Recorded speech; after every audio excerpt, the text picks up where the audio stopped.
Full slate of Major League Baseball on Friday. All but 3 of the series feature teams that have not yet previously met this season. Fortunately for you, Mark Zinno and I know all 30 teams well. Mark, let's start the show off with our daily double play, which we swept yesterday. Oh, by the way, you cashed the Yankees team total over. I had the Nationals plus 1.5. Didn't even need that plus 1.5. What are you looking at on the diamond today? You know, I'm looking at a spot here where we're at the point in the season, BP, where home road splits start to matter, right? We've got 2 full months of baseball in, and you really can get a good sense. Starters have had 3 or 4 starts at home, 3 or 4 starts on the road, so you get a sense of who's developing into what. And I'm going to look to play on the Milwaukee Brewers here as they host the Chicago White Sox. Now, Eric Fetty, who's starting for the White Sox, is a pitcher that I have sort of played on and against at several spots in the season, been successful in certain spots, not so much in others. Well, that's what happens over the course of the year, because when you play on Eric Fetty at home, you get a guy who is 4-0 in 6 starts with a 0.95 ERA, and opposing hitters are batting 194 against him. However, when he goes on the road, he now has a 5.47 ERA. He has a whip that is at 1.3, and he's given up 5 home runs in 5 starts. Last time I checked, Milwaukee is not. He's outside of Chicago, so therefore, Eric Fetty is on the road tonight. We're going to take the Milwaukee Brewers here in the first 5 against Fetty to cover that 1.5. If you look at sort of his numbers on the road, he gave up 5 runs at Toronto, only lasted 6. He gave up 5 runs at St. Louis, lasted 4 1/3. He's really only had 1 good road start. He gave up 5 against Cleveland in 5 innings, but his best road start was against the Minnesota Twins. Not a very good lineup. The Brewers at home are a very good lineup. They should be able to have a 1-run lead here over Fetty after 5 innings. So let's look at Milwaukee on the run line in the first 5 here for my half of the double play. It's a nice price to fade the worst team in baseball. I've got what I think is a nice price to back perhaps the best team in baseball. Yankees at Giants. I think this price on the pinstripes, guys, is a bit short. I know the Yankees have a rest disadvantage here. They played last night. Giants had Thursday off. But this is just about a desire to fade a Giants team that I believe is subpar. The only teams in the National League that have given up more runs this season than the G-Men, Miami and Colorado. Just so happens, the Yankees, number 1 in all of baseball this month in WRC+. Bullpen was not really taxed last night by any means in the win over the Angels. And the starting rotation for New York, my goodness, has been dominant. They have not allowed more than 3 earned runs in a game in what, Mark? Almost 3 weeks at this point. It's incredible. The numbers are the numbers with Stroman. Stroman was not a guy I necessarily believed in at the start of the year, but his last 3 starts, how has he pitched? How about a .47 ERA and a .67 whip?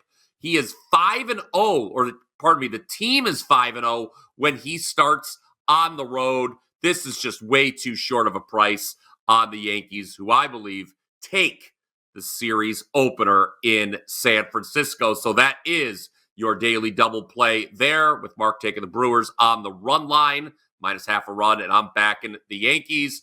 What do you have cooking today, Mark? Last day of the month here, Fill Your Cart Friday at WagerTalk up on your page.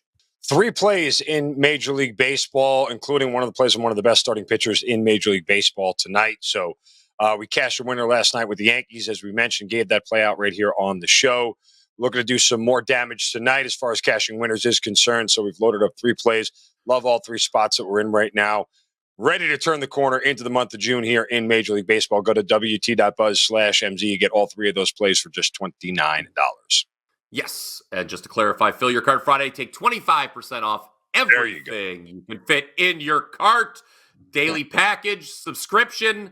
It's all available for 25% off at WagerTalk.com today. That applies to Mark, myself, anybody, quite frankly. And I'll be looking to close out the month by continuing this hot run in Major League Baseball. NBA was not good last night, but we did have the over, the full game. Mark had the Yankees team total over. I just played the game over between the Yankees and Angels. That was the winner. It's now a 6-2 run in Major League Baseball. I've also got my play up on the Saturday's Champions League final in soccer, as we are on a 16-5-1 run on the pitch. So head on over to WT.buzz/BP. All right. Speaking of totals, Mark, today's show best bet is a total And we think the Phillies are probably going to put up a decent number of runs against the Cardinals, but they may not get to 9 at bats. So why not just take the game over the number of 8? Yeah, I mean, look, I'm willing to fade Miles Mikolas here. He's got an ERA of 5.64 and a whip of 1.36. You're looking at a guy who doesn't have a high strikeout rate. He's given up 67 hits in 59 innings. He's given up 9 bombs on the year, too, as well. We know about the Phillies lineup and how torrid they've been as of late here. This is a kind of game where I feel like if the Cardinals get to 3 runs, the Phillies should be able to do the rest on their own. I have confidence in the Phillies at this point in time. These two teams met in a series earlier in the year. I think it was the first or second week of the season. All 3 of those games stayed under the total. Clearly, the Phillies lineup is much different now than it was back in the beginning of April. So I'm not so much concerned about that. But it's more about a fade of Miles Mikolas here that the Phillies should be able to do a lot of the damage that they need to do on their own. And then when you look at both of these bullpens, not really too stellar on either account here between the Phillies and the Cardinals. Both have bullpen ERAs over 4. So I like the spot here for both of these teams to score a lot of runs. I know it's Aaron Nola, but his numbers haven't been all that spectacular this year either. So nonetheless, we look at the Phillies and Cardinals going over 8.5 tonight. Yeah, this is one of the 3 series where there has been a previous matchup this year going back to the opening of the show. But that series was in St. Louis. You talk about Nola's numbers, Mark. At home this year, 4.46 ERA. And then let's go to Mikolas. I'm going to throw this in there as well. He is 6-0 under on the road. So people maybe that are watching maybe say, what are you guys doing? The guy's 6-0 under the road. That is really misleading. Mikolas, his ERA on the road, 5.51. His whip, 1.37. So he's not pitched well. He's faced some weak lineups during that time. That 6-0 under trend is ending tonight's show best bet over Cardinals Phillies. Let us know what you think of that down in the comments section below. Let us know who you're taking here on Friday in Major League Baseball. And if you like what you heard on the Morning Wager, smash that like button. Give us the old thumbs up. We appreciate your support. And if you already haven't done so, make sure you are subscribed to the WagerTalk YouTube channel. That way you don't miss any of our exclusive sports betting content. Mark Zinno, it seems like, I know you have a tea time, but it seems like you're bursting at the seams to share something with not just myself, but the fine viewers here. I just wanted to let everybody know that if you jump in the comments here on the Morning Wager, Brian Power will chirp back at you, even though he's been advised not to. So insults towards Brian Power in the comments are always welcome. Wait a minute. Now we're going to encourage that? Oh, boy. Here we go. Well, I'll tell you what. We should mention as we move on, I am wearing a Boston Celtics hoodie today. This is not necessarily an endorsement of who I like in the series or game 1. We just, to peel the curtain back a little bit, we're recording a little earlier this morning, and, this was the first thing that I could grab. But, Mark, we do have the NBA Finals set. It does not start till next Thursday. Your early impression of how odds makers have priced this series. Game 1, the Celtics are a 6-point favorite for game 1. They're over a $2 favorite, obviously, to win the series. Your thoughts? I think there's a little recency bias here with Dallas. Look, comparatively speaking, what the numbers were for Boston against Indiana. Let's just look at the Indiana series alone, because if we put these two teams, Dallas and Indiana, side by side, yes, Dallas is a better defensive team than Indiana. There's an argument that Indiana's a slightly better offensive team than Dallas, certainly from offensive efficiency numbers. One, I think this line is way too short for Boston. I think we are buying into narratives here that Boston is got to sort of dominate here. And I would have made the number 7. I would have made the number 7.5. In fact, it wouldn't even have surprised me if they opened it up at 8, the same way they did against the Pacers, 8.5, 9.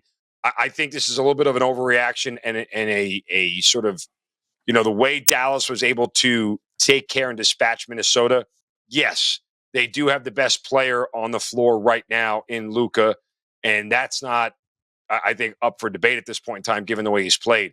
I just don't know if that's worth 1.5 in my eyes to have this number down at 6. Initial reaction, again, we got a little bit of time here. Obviously, we got until Thursday, so we got some days off. But initial reaction, line is too short. Would probably lay it with Boston in game 1 initially. Series price, again, I think it's short. Boston was plus 14, minus 1,400 against Indiana.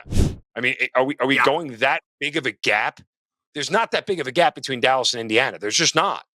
So I think there's some mispricing here. And oh, by the way, too, I would tell you for the first time, Boston and over feel, or at least the over would come in game one. We've seen a lot of unders with Boston come in. I would bet the over. Circa's the high man on the total already. We've seen some over money for game one. And you talk about the spread, Mark. This is going to be if this line holds, it's currently 6, like we said, it would be the first time Boston closes shorter than -7 in any game this postseason. So it's the shortest number. I guess that's not a surprise, but it is the NBA Finals after all.